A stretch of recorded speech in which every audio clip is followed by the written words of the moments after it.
শান্তি প্রতিষ্ঠার প্রত্যয় নিয়ে শেষ হলো ঢাবির জাতীয় ছায়া জাতিসংঘ সম্মেলনের ১১তম অধিবেশন। সংঘাতের ঊর্ধ্বে স্থায়িত্ব, ন্যায্য শান্তি প্রতিষ্ঠায় সম্মিলিত উদ্যোগ, এই প্রতিপাদ্যকে সামনে রেখে ঢাকা বিশ্ববিদ্যালয়ের সিনেট ভবনে সমাপনী অনুষ্ঠানের মধ্য দিয়ে শেষ হয় ৪ দিনব্যাপী এই সম্মেলন।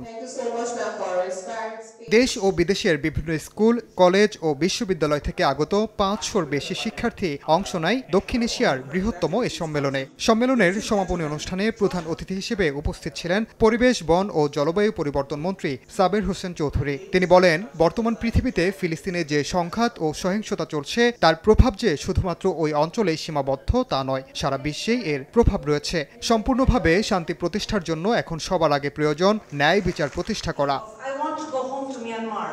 এছাড়া বিশেষ অতিথি হিসেবে উপস্থিত ছিলেন সংসদ সদস্য জারা জাবিন মাহবুব, বাংলাদেশে নিযুক্ত ফিলিস্তিনের রাষ্ট্রদূত ইউসেফ এসওয়াই রামাদান, বিশ্বব্যাংকের অর্থনীতিবিদ সৈয়দ রাশেদ আল জায়েদ এবং অ্যালামনাই অতিথি হিসেবে উপস্থিত ছিলেন সংগঠনের সাবেক সভাপতি মোহাম্মদ মামুন মিয়া। সমাপনী অনুষ্ঠানে অংশগ্রহণকারী শিক্ষার্থীদের হাতে পুরস্কার তুলে দেন প্রধান অতিথি।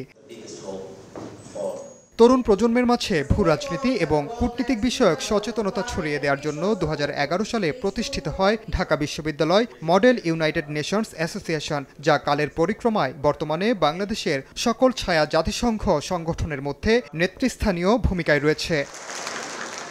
ওমর ইনান, সময় সংবাদ, ঢাকা।